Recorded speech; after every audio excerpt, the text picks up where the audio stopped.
દાદા આટલા ટાઈમથી શિવજીની પૂજા કરો છો તો એક અનુભવ સંભળાવો. અનુભવ તને સંભળાવું. ઘણા ટાઈમ પહેલાંની વાત છે.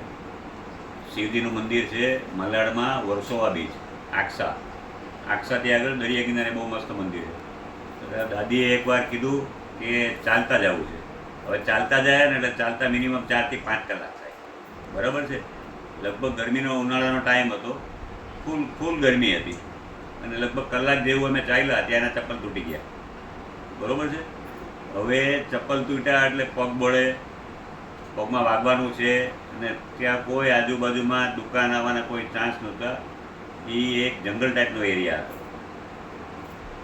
દુકાન તો આવવાના ચાન્સ જ નહોતા.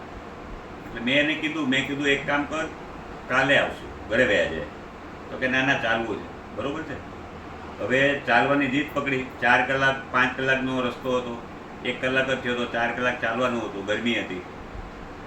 મેં કીધું ચાલો, એવી શિવજીની ઈચ્છા. ઘણું કીધું પણ એ કે ના, ચાલવું જ છે. મહાદેવજીને પ્રાર્થના કરી કાંઈક રસ્તો કાઢો. લગભગ 20 થી 25 મિનિટ જેવું ચાલ્યા તો સાયકલ ઉપર એક જણા આમ સાયકલ ઉપર આવે, આગળ પાટીઓ લગાડેલું અને એમાં બધા સ્લીપર લટકાવેલા. હવે એને ઊભો રાખ્યો અમે. સ્લીપર જ છે આ તો, મેં તું પહેરી લે, માપના છે, બરાબર છે. એને પાછું પૂછ્યું કે તને કેટલા આપું? તો પાછો એમ બી બોલે છે કે જો દેને કાંઈ દે દો. જંગલ એરિયામાં સાયકલ લઈને એ રોડ ઉપર સ્લીપર લઈને કોણ નીકળું? એ પછી હું ત્યાં 5000 વાર ગાડી લઈને ગયો, સ્કૂટર લઈને ગયો.